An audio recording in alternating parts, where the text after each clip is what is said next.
Hola, ¿qué tal? Vamos a ver en esta oportunidad cuentas nacionales, que es para un curso inicial, por lo menos darles las variables en las que reposa toda la lógica contable, es decir, cómo observamos a un país a través de un manejo de medición de distintas miradas de la economía. Acá economía, cuando digo contabilidad nacional, cuentas nacionales, es como las herramientas que se utilizan para que la teoría pueda tener contacto con lo real. Es decir, atrás de cada variable contable, que vamos a ver ahora, existe una o dos, ya hemos visto que hay dos teorías claramente diferentes, la marginalista y el core clásico. El clásico estamos viéndolo, ¿no? Estamos con Smith, ahora vamos a ver en la próxima, ya empezamos con Ricardo, eh, donde uno puede, entonces, decía, con distintos métodos, vamos a ver que hay tres métodos de medición contable de la economía, es decir, podemos sumar y hacer cuentas con los datos que podemos observar, por ejemplo, con un instituto de estadísticas, el INDEC. Con ciertos datos sabemos de qué se trata, sabemos qué usar, sabemos qué variable tomar para una explicación. Por ejemplo, queremos saber si aumentó la demanda, tenemos que ver ciertas variables. Si queremos ver eh, cuánto aumentó la oferta, tal otras variables. Si queremos ver la distribución del ingreso, cuánto es salarios, cuánto es renta, cuánto es ganancias, en la idea de Smith, también tenemos variables para eso, un método que se llama del ingreso. Cuando vemos lo de la demanda, vamos a ver que hay un método que se llama de demanda final o de gasto final. Y por último tenemos un tercer método de producción, que simplemente es ver segmento a segmento, sector a sector, cómo se van a vincular. Imagínense, por ejemplo, que se fabrica en un campo granos de trigo para hacer harina que luego van a hacer pan. Hay una cadena de por lo menos tres eslabones, dije por decir, donde en un lado se fabrica a partir de semillas que se siembran los granos. Llamamos semilla y grano a la misma cosa, pero el uso va a ser diferente. Cuando hablamos de grano va a un molino que lo pisa para hacer harina. Ese es otro proceso. Y esa harina se vende a su vez, o sea, estamos hablando de compras y ventas, se vende a su vez a quien hace pan.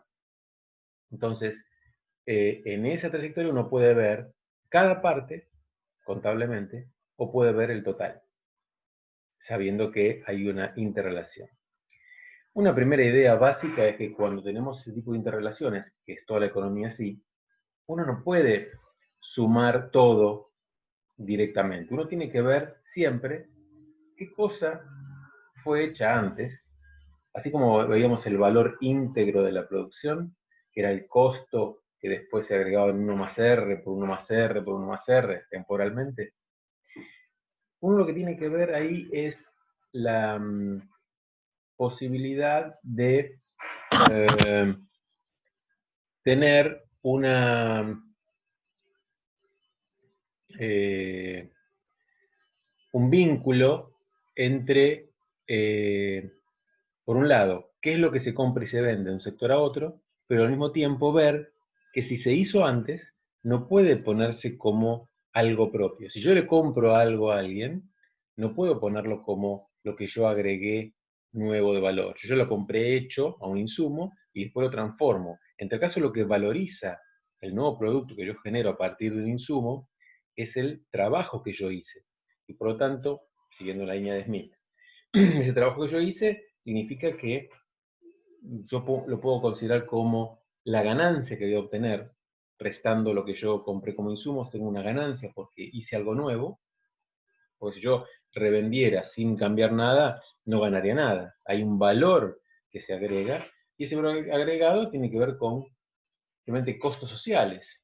yo como dueño puedo tener una tasa de ganancia que se tiene que agregar a ese costo del insumo, y al mismo tiempo si contrato a alguien le tengo que agregar los costos salariales a ese insumo. Entonces el precio final de ese producto, que cumple algún tipo de función distinta que el insumo. O sea, yo compro un grano de trigo y vendo harina.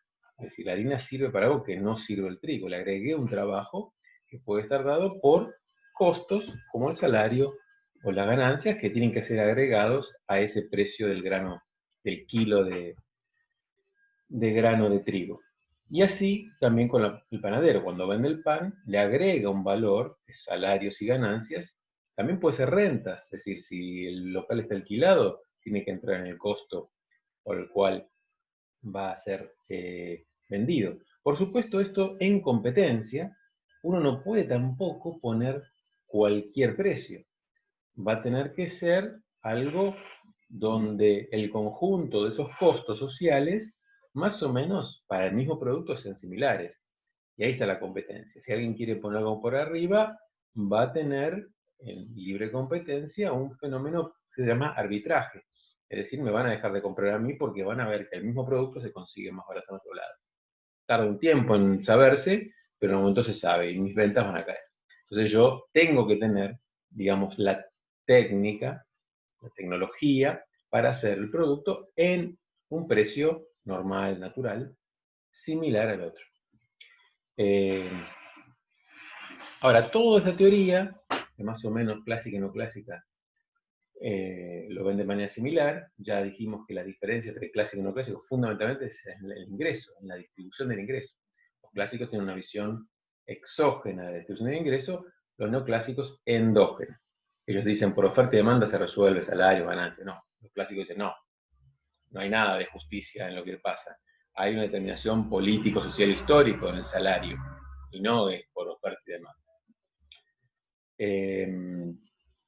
Por eso podemos encontrar países con muchas diferencias salariales. Uno puede comparar Argentina con India y va a haber diferencias salariales muy fuertes. No hay un tema de posibilidad de dar una explicación por oferta y demanda a eso.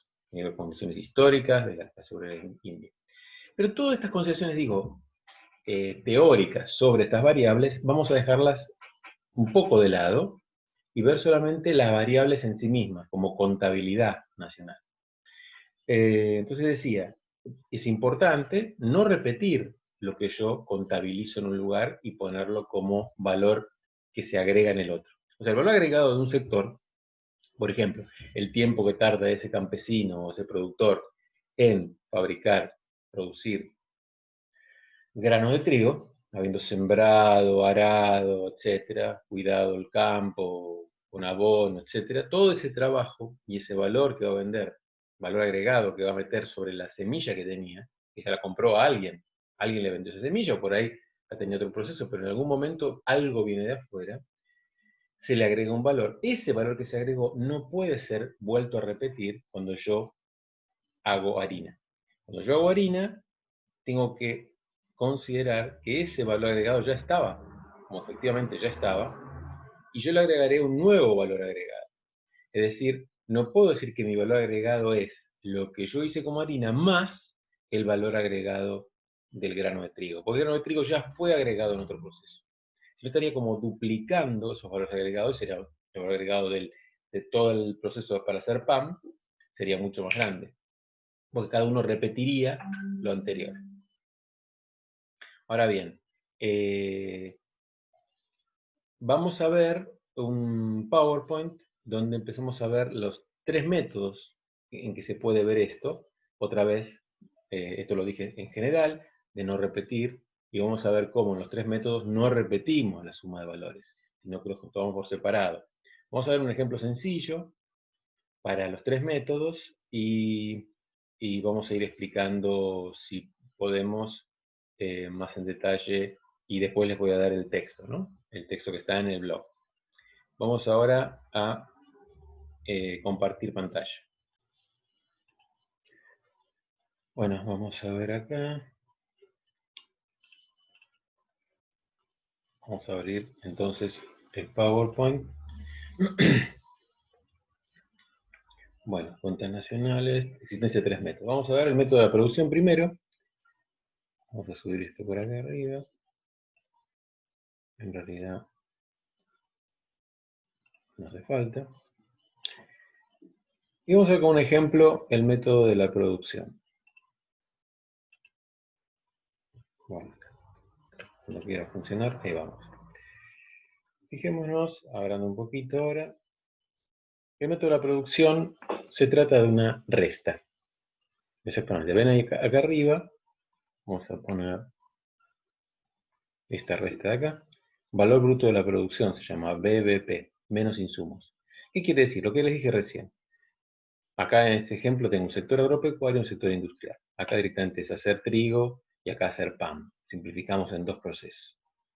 Entonces, si yo tengo un proceso agropecuario donde compro estos consumos intermedios, que se llaman los insumos intermedios, por 25 pesos, son las semillas que voy a cultivar.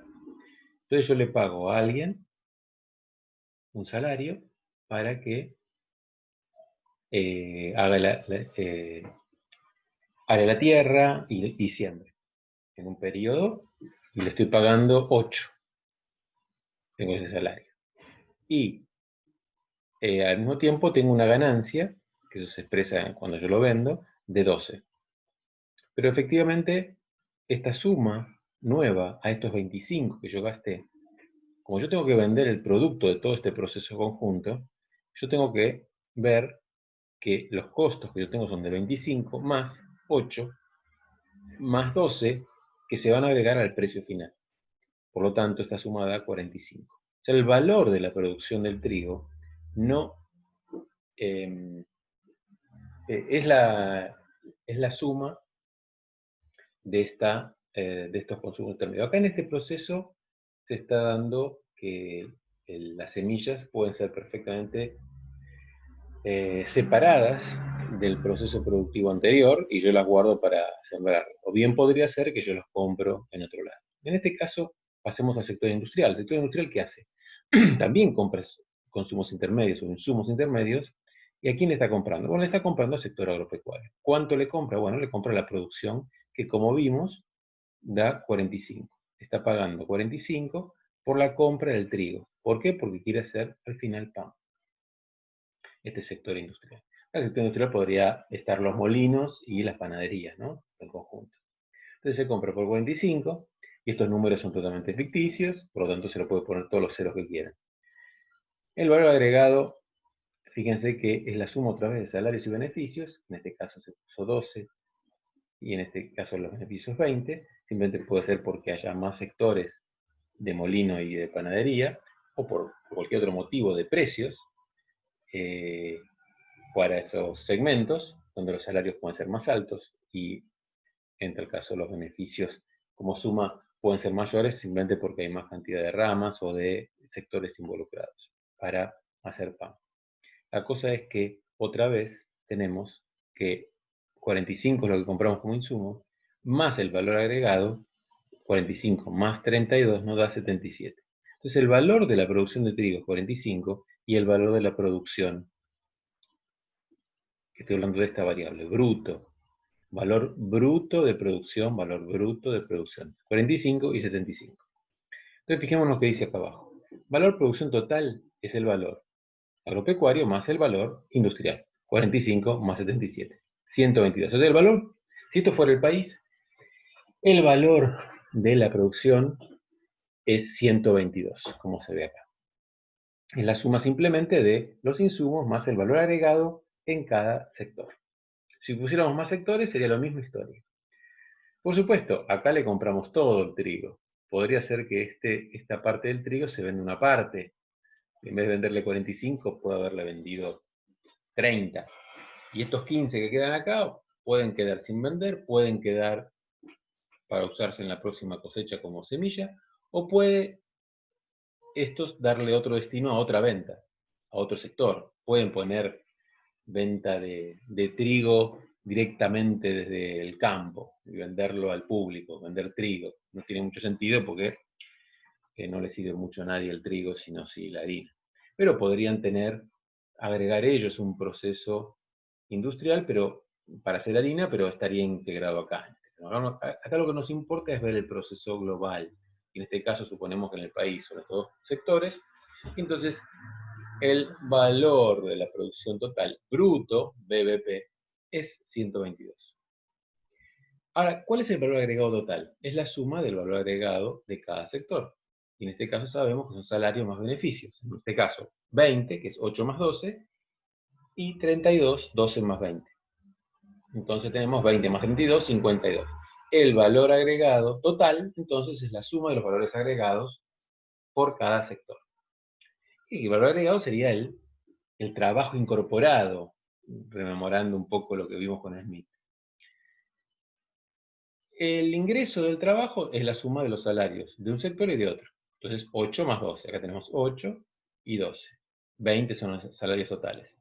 El ingreso del factor capital, o sea, cuánto le ingresa a los capitalistas, es la suma de los beneficios de cada uno. 12 más 20, 32. El ingreso total, o sea, sumar los ingresos del trabajo más del capital, es la suma entonces de 20 más 32, lo vemos acá, 52, que es el valor agregado total. Fíjense que este 52 es el valor agregado total.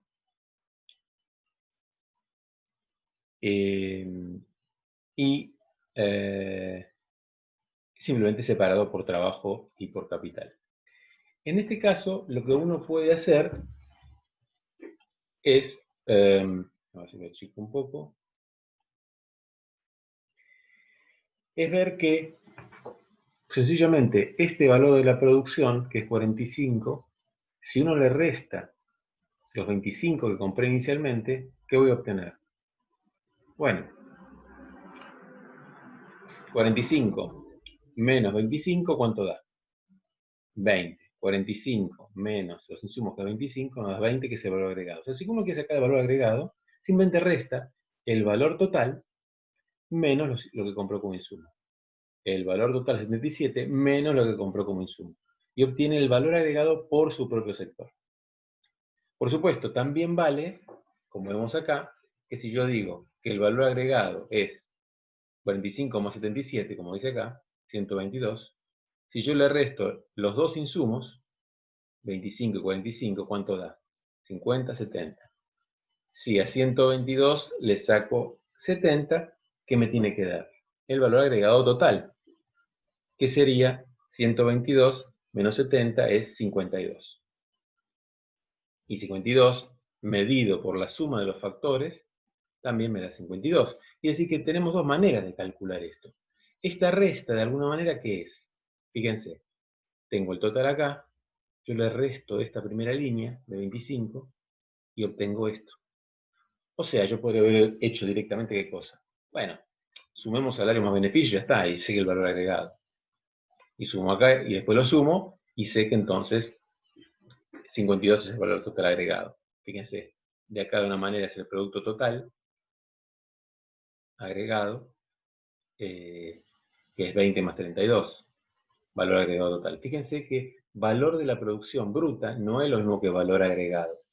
Valor de producción bruta, acá lo que estamos diciendo es que le tenemos que sacar este valor de la producción es distinto que lo que se llama producto neto. ¿Se acuerdan los fisiócratas?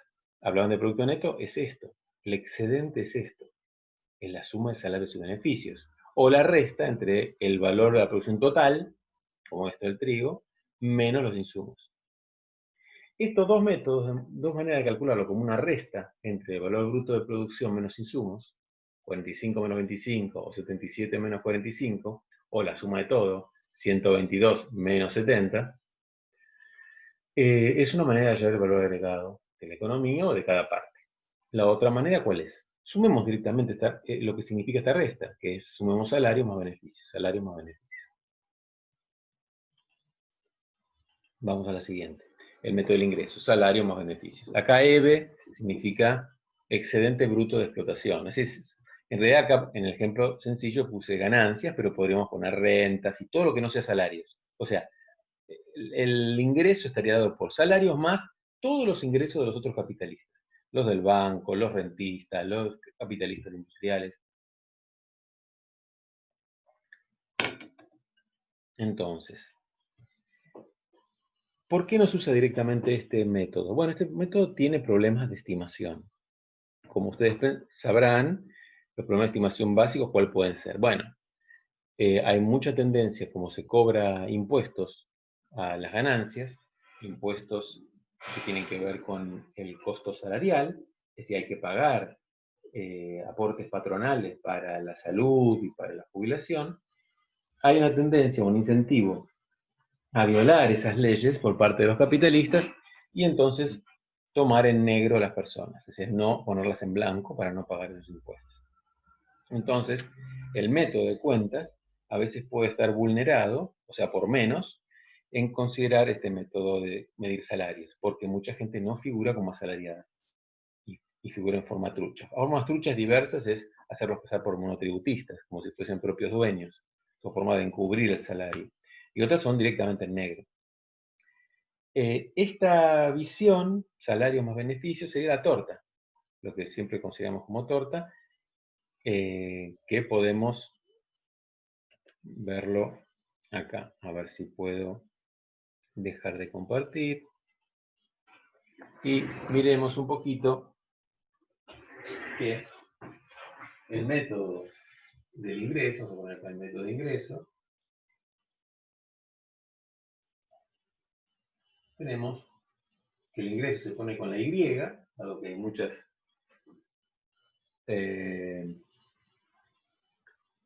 hay interés y hay inversión y hay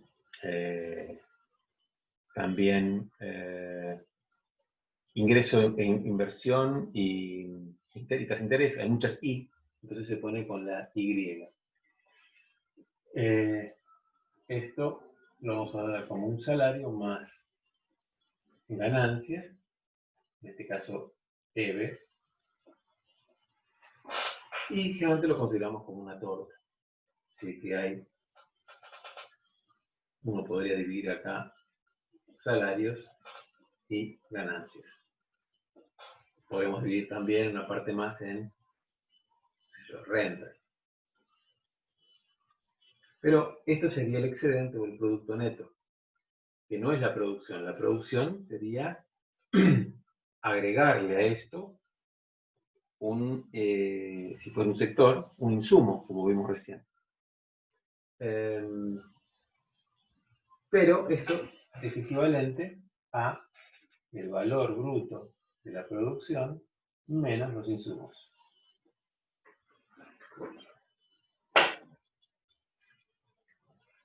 Ahora bien,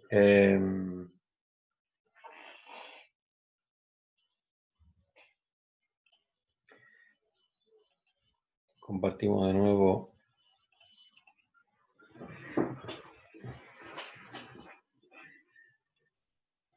el método entonces de la visión clásica, que es la que consideramos como salario más ganancia más renta, a partir de Adam Smith, y ya también a partir de los fisiócratas. Ya dijimos los problemas de estimación, pero la equivalencia lógica sería lo mismo. Si no hubiese todo tipo de evasión, tendencias a no poner a todos los trabajadores en blanco, y también hay impuestos a las ganancias, y por tanto hay la idea de tratar de evadir, decir cuánto ganaste realmente para pagar menos impuestos a las ganancias.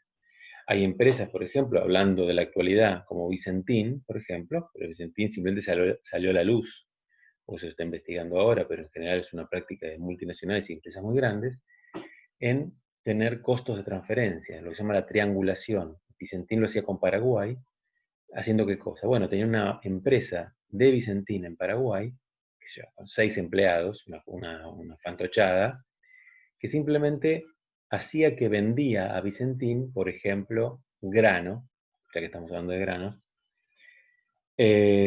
o fertilizantes, y se subían los precios. Es decir, el insumo, vamos a ir para atrás, el insumo, supongamos que acá el insumo de Vicentín fuera en vez de 25, lo hacen figurar como 50. Estos 50, al ser más altos y no poder subir el precio de venta, porque acuérdense que hay competencia, estos costos, al elevarse, aprietan, o sea, digamos no 50, si fuera 30, ponele, en vez de 25, 30, ya no puede ser 20 el valor agregado. O tienen que bajar los salarios o tienen que bajar los beneficios. En general lo que hacen es bajar los beneficios y pagar menos impuestos. Se llama precio de transferencia. Entonces, ¿a dónde van esos beneficios? Bueno, estos 5 extra de más, truchos, van a la propia empresa que está en Paraguay. Y eso en dólares. O sea, se van los dólares del país por esa vía, además de no pagar impuestos a las ganancias. Que no es lo de menos, pues serían pesos. El problema es que los dólares, eso se triangula con dólares, van a alguna cuenta, un paraíso fiscal y nunca más se paga impuestos por eso. Por eso es importante para el desarrollo de un país contar con el control de su comercio exterior, porque es el ingreso a dólares. Y si un país tiene dólares, evita las devaluaciones sistemáticas, y esas devaluaciones son las que generan inflación, son las que generan baja del poder adquisitivo del salario, etc. No otra cosa. Lejos está la explicación de la emisión cuando lo veamos. Para nada es una explicación coherente la visión monetarista. Pero le estoy haciendo un spoiler de futuras clases. Pero viene a cuento para decir cómo es importante saber, y eso tienes que coordinarlo con Paraguay, y Paraguay también tiene interés en que se pague impuestos en su país. Entonces, muchas veces no hay colaboraciones entre países, cuando hay este tipo de avivadas entre empresas multinacionales que pueden hacer lo que se llama la triangulación de esos costos, o costos de transferencia, precio de transferencia. Se transfieren ganancias a otro país por medio de venderse más caro a sí mismo desde otro país, con una empresa de la misma pertenencia, aunque tenga otro nombre, pero también se conoce. Bueno, método, ya dijimos, método del ingreso es una resta, método del ingreso es una suma. La suma precisamente de lo que da exactamente igual a esta resta. Estos dos métodos anteriores, 1 y 2, producción e ingreso, es indistinto que yo lo use para un sector, para una empresa o para todo el país, como vimos. Esto podría ser perfectamente todo el país. Ponerle más sectores, menos sectores, es lo mismo.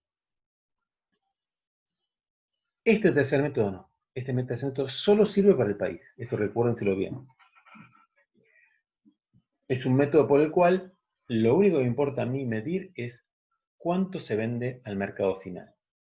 Y fijémonos cuál es el mercado final. Acá tenemos que este ingreso o producto, no producción, PBI, ¿sí? Producto Bruto Interno, después vamos a ver qué es bruto y qué es interno, más las importaciones, es igual, acá me faltarían las importaciones, al consumo de las personas, a la inversión, que es el consumo de las empresas, al gasto o consumo público, entonces consumo público, la denominación correcta, el término gasto refiere también a formas ideológicas de desmerecer ese consumo público, las exportaciones, y acá pasé restando las IMPO, que tiene que estar sumando de este lado como está acá. Simplemente lo pasé restando.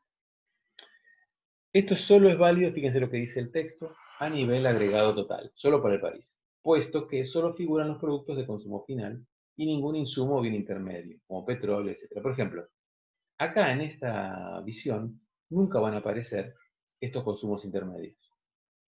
Los consumos intermedios desaparecen porque lo único que me voy a fijar yo es cuánto va al mercado final. Supongamos que de este proceso solo sale a la venta al público del PAN. O sea, lo que me va a importar a mí acá es el producto generado por el PAN. ¿Sí? El producto generado por el PAN.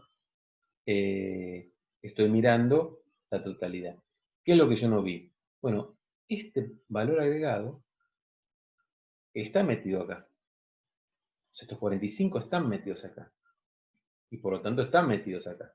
Este método se pone acá al final y mira esto que sale. Este valor de producción que sale de 77. ¿Y cómo mide ese valor agregado? Bueno, de alguna manera, lo que está considerando acá es que la harina que se produjo a partir del trigo está interviniendo en el proceso productivo de la fabricación de pan. Entonces, si yo mido cuánto pan se vende, sí o sí estoy viendo cuánta harina se produjo. Si se usó toda la harina para hacer pan, esa harina está en el pan. Entonces, lo que hace este método es simplemente en cada uno de estos elementos, de venta final a las personas, de venta final a las empresas, de venta final al Estado, de venta final al exterior, y esta M sería de compra final al exterior, es ver ese valor de producción en cada uno de estos términos. Y solo es válido para el total porque acá no va a aparecer el grano de trigo y no va a aparecer el petróleo, sino va a aparecer la nafta que nos ponemos en el auto, el bien final. Es como que no nos está importando a nosotros los insumos, estamos descartando todos los insumos y nos estamos quedando con el valor agregado final. Nos tiene que dar, ¿qué cosa? Nos tiene que dar igual el total. Yo no puedo con ese método calcular el valor del agro o el valor industrial. Lo que voy a hacer, lo que voy a obtener, es esta cuenta que está acá. Voy a tener estos 122 que yo le tengo que restar 70. Es decir, voy a obtener que 52 es el valor agregado. Con este valor es el que voy a ver directamente esos 52. ¿Por qué? Porque estos 77, fíjense, si yo le saco acá los 25 iniciales, fíjense, 77, todo el intermedio no lo veo y me fijo el inicial. 77 menos 25, lo que estoy obteniendo acá es 52. Lo que ve el tercer método es todo, o sea, final menos inicio. 77 menos 25 da 52. Que acá en estos dos no hacíamos esa cuenta. O sea, no le importa cada uno de estos procesos, lo toma como un conjunto, o sea, toma todo el país. Por eso es que este método solo sirve para todo el país. Veamos algunos gráficos para que se ilustre un poco cómo se hace un índice de cantidad. Esto es un índice de cantidad. ¿Qué quiere decir? Hay muchos productos, no es un solo producto pan. Y todos esos productos pueden ser vistos como crecen. Acá tenemos el año 93, son trimestres, son 4 trimestres por año, 93 hasta el 2010. Se puede tomar el periodo que quieran, esto está, como ya lo hice, quedó así. Fíjense acá está la convertibilidad y luego el crecimiento durante el kirchnerismo más o menos hasta cuando se estabiliza el crecimiento a 2011, que ya dejó de crecer tanto la Argentina. Acá teníamos un importante influjo de afuera, por cambios en los precios relativos tuvimos acceso a gran cantidad de divisas que nos permitió importar más, nos permitió gastar más, consumir más y crecer. Entonces por eso pudimos crecer sin problemas porque había dólares para bancar las que necesitábamos para crecer. Ahora bien,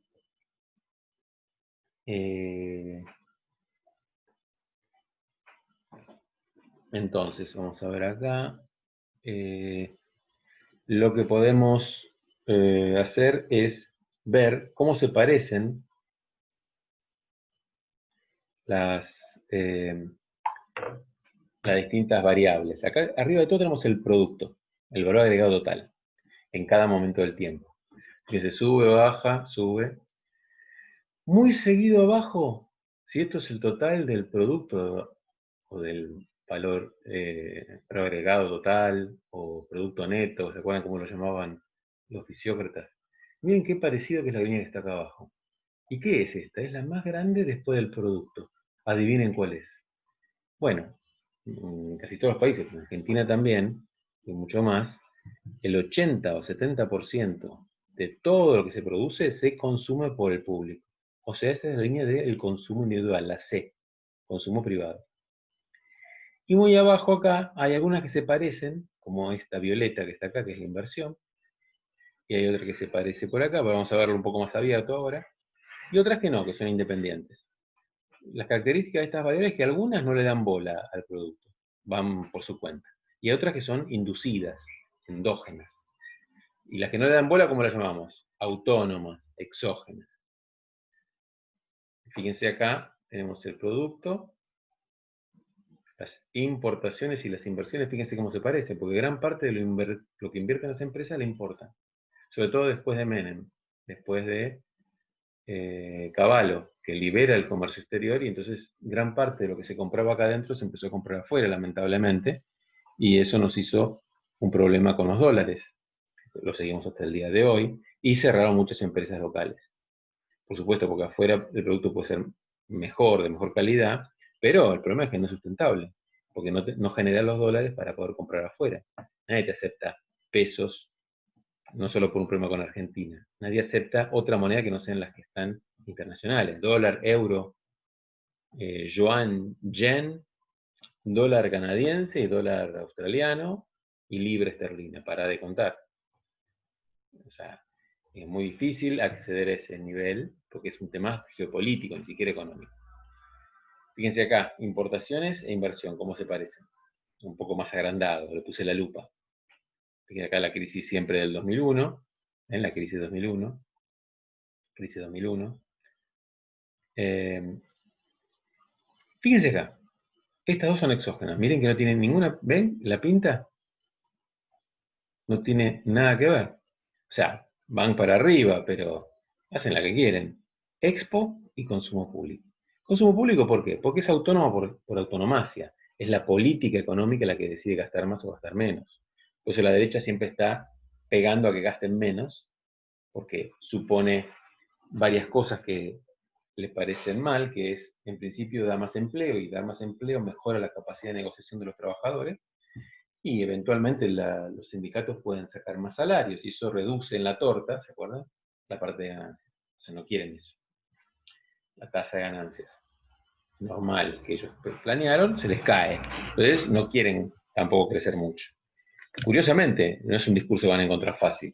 Los capitalistas no quieren crecer, quieren ganar una tasa de ganancia que es la que han considerado como normal, que es la utilización normal de la capacidad de la empresa, y entonces quiere mantenerla. Si los costos le suben, por ejemplo, los salariales le suben mucho, ellos van a tratar de trasladarlo a precios.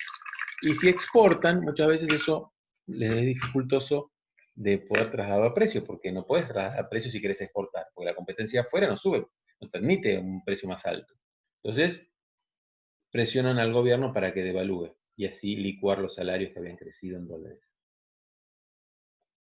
Es decir, un tipo de devaluación, un tipo de cambio más alto, lo que hace es hacer primero perder la capacidad de compra en dólares, o sea, las cosas importadas que podríamos comprar. Y vos decís, yo no compro nada importado. Sí, cada cosa que compras tiene una parte importada que va a subir los precios. Entonces vamos a ver inflación. El resultado de la inflación es porque hay una puja distributiva entre capitalistas y trabajadores, y los capitalistas usan eventualmente una manera que es la devaluación para bajar los salarios. Los salarios reales, ¿sí? Pues suben los precios. Los salarios nominales pueden seguir creciendo, pero la idea es que ellos tratan de subir los precios más que los salarios, de manera de ganarle a los costos salariales. El otro es las expo. Las expo, fíjense, son también la verde, son exógenas, ¿por qué? Porque dependen fundamentalmente de lo que hacen los otros países. Los países socios comerciales nuestros, si crecen, van a comprar más. Y entonces nosotros vamos a exportar más.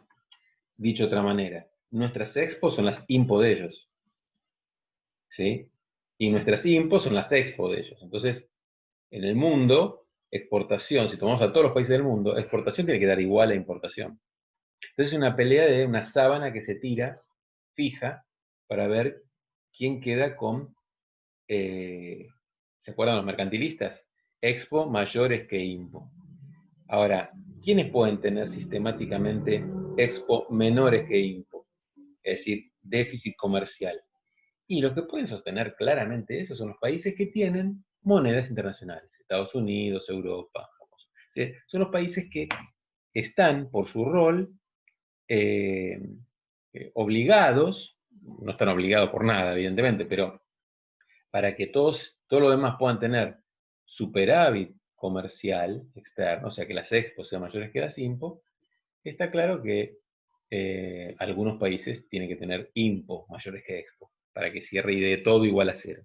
Esos países pueden bancarse eso porque tienen una moneda internacional, es decir, pueden conseguir autofinanciarse porque emiten esa moneda. Fíjense la importancia de la emisión que tan negada está por esta gente tan chanta, liberal, neoliberal, libertaria, los nombres que le han puesto, de apuntar siempre a la emisión, es un grado de libertad impresionante. Para los países que no tienen moneda internacional, la emisión de moneda doméstica, o de una política para tener el pleno empleo, para poder hacer políticas para que la gente viva mejor. No es causante de inflación, como se dice. Y es el caso de Estados Unidos. La emisión de Estados Unidos de dólares no genera inflación en Estados Unidos. No genera inflación, pero no tiene nada que ver la inflación con la emisión. Cualquier país quiere tener dólares. De hecho, la crisis de 2008, lo que dejó más reforzado es al dólar. A pesar de la crisis enorme del subprime, el dólar quedó fortalecido. Es decir, no se cayó para nada. El 60% de las tenencias de reservas en todo el mundo está en dólares. 60% de las reservas de todos los países del mundo está en dólares, la reserva de los bancos centrales. Un 20% son euros. Y después monedas más chicas. Es decir, nadie desecha un dólar porque fue muy emitido con el quantitative easing, que se llamó así, la emisión para salvar a los bancos en el 2008. Decían, va a haber inflación, todos los chantas de acá, los expertos y compañía, decían, va a haber inflación en Estados Unidos. No tienen ni idea. Pero bueno, pueden seguir estando porque están sobre representados en los medios. Hago la descarga acá, por lo menos, porque en algún lado tengo que decir esto. Las variaciones de demanda, por ejemplo, inducida y de producto, la tienen acá. Fíjense que son todas las inducidas, miren cómo se parecen. Ante la variación de una varían todas. Y la que vemos en principio en celeste, que es la que está acá originando una caída del PBI, ¿qué va a ser? Una caída de la IMPO. Por eso ahora que están cayendo, que caen mucho las importaciones, cae mucho el uso de dólares. Entonces, ¿qué tenemos? Parece que nos sobraran dólares. ¿Por qué? Porque estamos en una caída, como esta, como la del 2001 estamos. Ahora, con la pandemia, con la enfermedad, lo que hace es que la gente consuma menos, además de haber una restricción a cierta parte de la oferta, pero dada esa oferta que sí se vende salud, se vende alimentos y se venden algunas cosas, la gente sale menos a comprar. Entonces la demanda cae, y la demanda cae, la producción cae, y la producción cae los insumos importados para hacer esa producción. Y por lo tanto también cae, junto con los insumos, las piezas que se rompen, las máquinas, las inversiones. Entonces se parece mucho las subas y las bajas. Siempre hay una sobrereacción de la inversión ante una baja chiquitita del PBI, el porcentaje de caída de la inversión es mucho mayor, y como gran parte de la inversión es importada, también la importación sobrereacciona junto con la inversión. Podría no ser así, si tuviéramos un programa de sustitución de importaciones, por ahí las IMPO no acompañarían tanto a las inversiones, porque habría mucha inversión que sería compra nacional, como antes del 76. Acá tienen las variaciones de la demanda exógena. Fíjense que no coordinan. Miren cómo varía cada una por la suya. Esta es la variación de un trimestre contra otro, ¿sí? Acá también, un trimestre contra otro. Es la misma serie que estamos viendo acá, ¿sí? Solo que acá vemos el nivel. Y acá lo que yo hago es, en el Excel, restar este menos este anterior. O sea, segundo trimestre menos primer trimestre. Tercer trimestre menos segundo. Cuarto menos tercero. Y así con cada uno me da las diferencias que pegan estos saltos. Pero vi que estos saltos de las exógenas no tienen nada que ver. Esto nos da una buena idea de que, bueno, son exógenas, es decir, no se vinculan. No hay mucha correlación, como vimos en la primera reunión, de las correlaciones en lo que se ve. Acá se ve poca correlación. Acá se ve muchísima correlación. Quiere decir que estas variables son inducidas de alguna de ellas. Por ejemplo, el PBI. El PBI se mueve para abajo, todas se mueven para abajo, todas estas. Y las llamamos inducidas o endógenas. Estas no, son dos exógenas que no tienen nada que ver y en general varían distinto.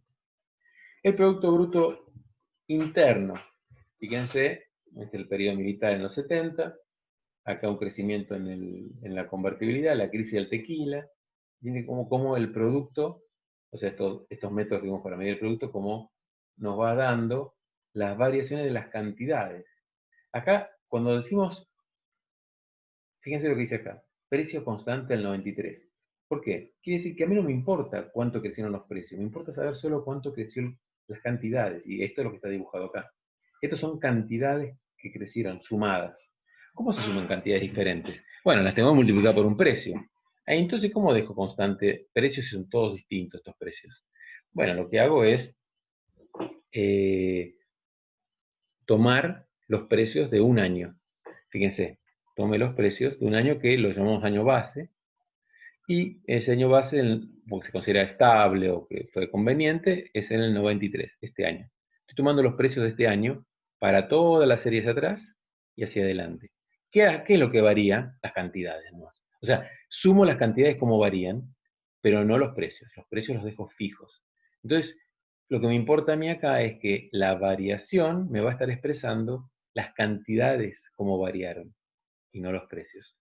Si me interesara los precios, haría al revés. Tomo las cantidades fijas del 93 y hago la variación. Y me daría la variación de los precios, que me serviría para mirar la inflación.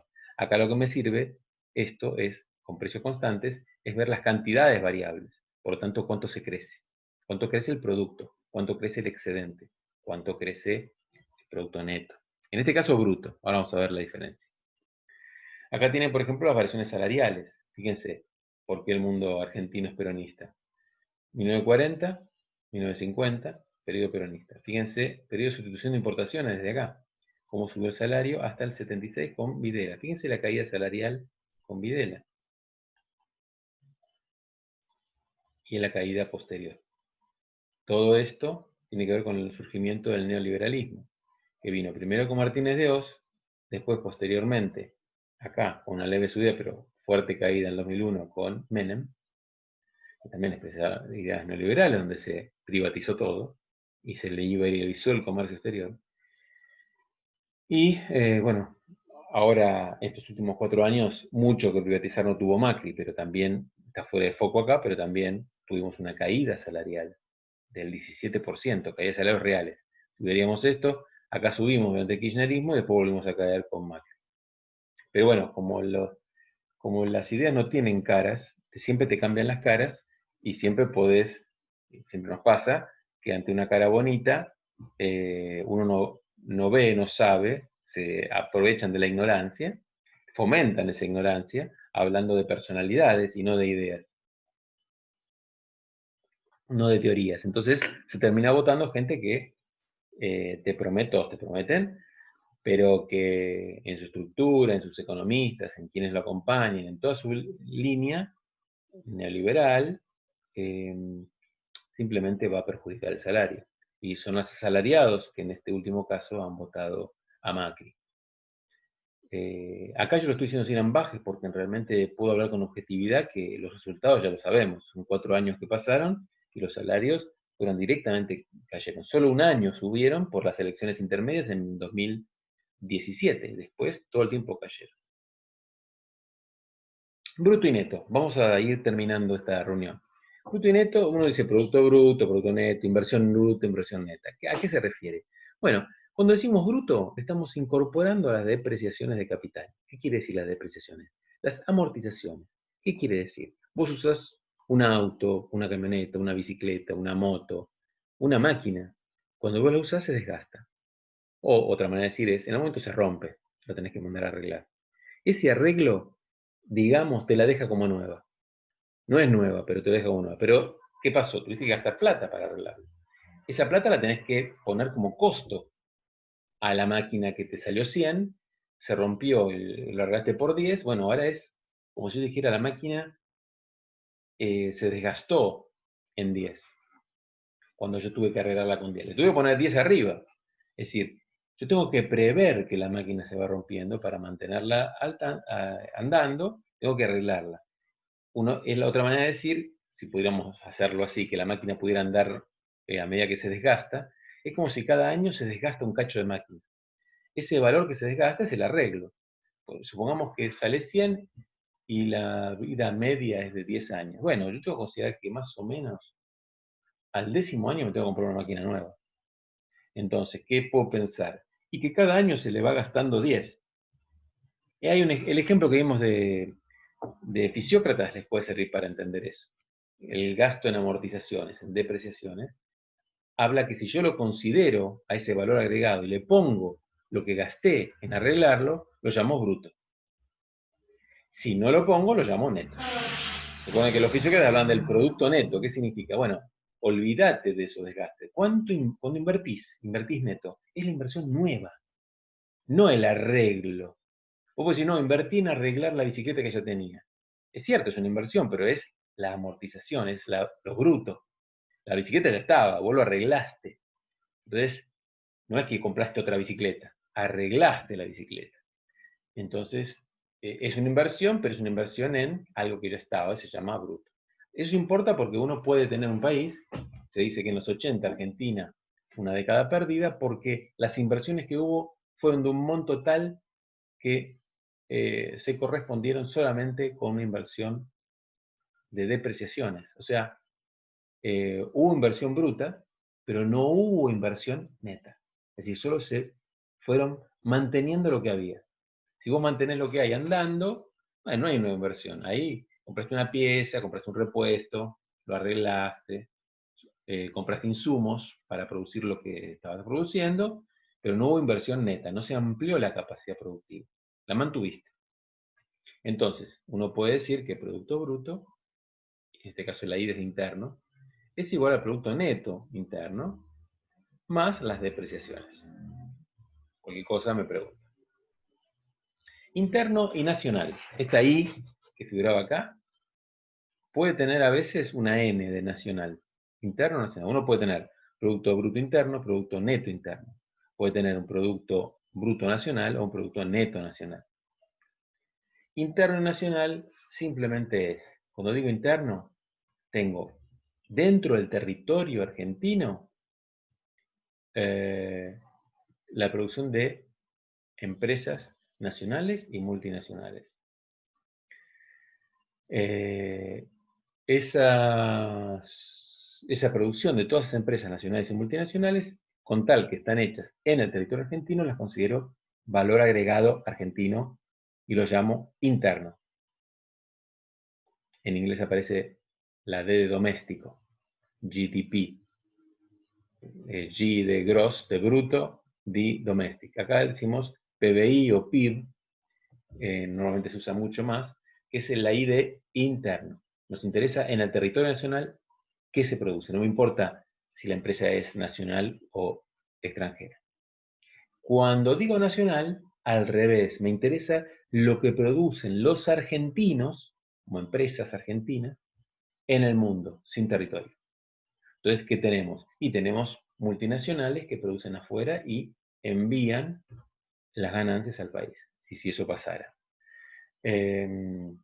Normalmente países desarrollados que tienen muchas multinacionales, su producto bruto o neto nacional es más grande que el producto bruto o neto interno, porque tiene muchas más multinacionales. Países dependientes, países periféricos, probablemente los productos internos, bruto o neto, son más grandes que los nacionales. ¿Por qué? Porque pagan mucho royalties, muchas cosas importadas de tecnología porque no tienen muchos ingresos por invenciones propias que se venden afuera. Otra diferencia que aparece, es la tercera y última, es uno puede tener PBI, PNI, PBN y PNN. Todas las variaciones hasta ahora. Le agregamos una tercera. Entonces, a todo esto podemos ponerle, además, a precio de mercado o a costo de factores. Sencillamente, a precio de mercado significa que al valor lo estamos considerando con la actividad que tienen los impuestos y los subsidios del Estado. Por ejemplo, el Estado pone IVA y puede afectar la producción en mayor o menor medida. Tienen subsidios, algunas cosas no existirían sin subsidios. Por ejemplo, se subsidia la investigación en el Malbrán o para hacer vacunas, que sin eso no habría un producto, una vacuna nueva, por ejemplo. Y así con todo. Es decir, cuando digo a precio de mercado, estoy considerando el efecto de cuánto tomo de impuestos indirectos y cuánto pongo de subsidios. Cuando digo a costo de factores, no pongo ese efecto. Sencillamente lo tomo con la tecnología en la que esa empresa está trabajando sin tomar en cuenta el efecto, el número en valor de cuánto tomo de impuestos y cuánto meto en subsidios. Como una resta entre impuestos menos subsidios, lo que yo estoy agregando o sacando, como bloquecitos de un mecano. Y bueno, con esto, más o menos, no quiero meterme mucho más en la matriz. Acá el concepto de inversión también aparece, inversión bruto o neta, que es lo que expliqué antes. Y por último, el nivel de actividad de una economía en un periodo determinado, pero se mide a través del producto generado. Es decir, uno mide, cuando dicen creció el nivel de actividad, está hablando de un indicador del crecimiento del producto. Bueno, les voy a mandar también junto con este video dejo de compartir acá. Les mando con este video también el link al texto, que lo pueden ver rápidamente, ¿no? Simplemente es esto que les diré acá, para que tengan una idea, que todas las variables que participan, y que con Keynes vamos a ver el método del gasto final. Consumo, inversión, consumo público, expo, impo. Y ahora, como vemos los clásicos, vamos a ver más el método del ingreso, salario más ganancia. Una cosa que no dije al final es que el conjunto de los tres métodos me sirven a mí para hallar ciertos valores. Por ejemplo, el consumo de la gente no se tiene un control directo de cuánto consumo. ¿Cómo sacan eso entonces? Bueno, se saca por resta. El consumo se saca como la última variable. Uno saca por método de la producción el valor agregado. Por ese lado tengo valor agregado de las partes, o del todo. Con exportaciones e importaciones lo tengo de la aduana. Ese dato lo tengo. Las inversiones son las declaraciones que aparecen de las fábricas. El gasto público, consumo público lo hace el Estado, o sea, sabe lo que gasta. Y lo que no sé es el consumo. Bueno, sale por resta. Resto, al valor agregado le saco todas esas variables por el método del gasto final. Al valor agregado o producto, ¿qué le saco? Le saco la inversión, que lo sé. Le saco el consumo público, que lo sé. Le saco las exportaciones, que lo sé. Y si quieren el balance comercial, le sumo las importaciones y con eso saco el consumo. Ese consumo sale como un consumo aparente, se suele llamar, que es un resultado de lo que queda de ese consumo, que es más o menos el 70 o 80% de ese producto. Es la variable más grande. Por eso es que cada vez que afectan el salario, que es parte importante del consumo, con una devaluación, cae mucho el PBI, cae mucho el crecimiento del producto. Entonces, fíjense que con Macri, en los últimos 2 años de su gobierno, hubo una devaluación de más del 100%, que tenemos en el FMI, con el desastre que hicieron. Y con eso los salarios cayeron muchísimo. Y por lo tanto, como la demanda, vamos a ver, con Keynes, es la que lidera el crecimiento, la demanda es la que da el primer paso para que alguien invierta, si no, no ganaría plata, cae la demanda. Y al caer la demanda, cae la oferta. Y en ese problema estamos. Bueno, les voy a mandar junto con con este video el link al texto de cuentas nacionales para que tengan en cuenta todas estas variables. Cualquier pregunta por WhatsApp.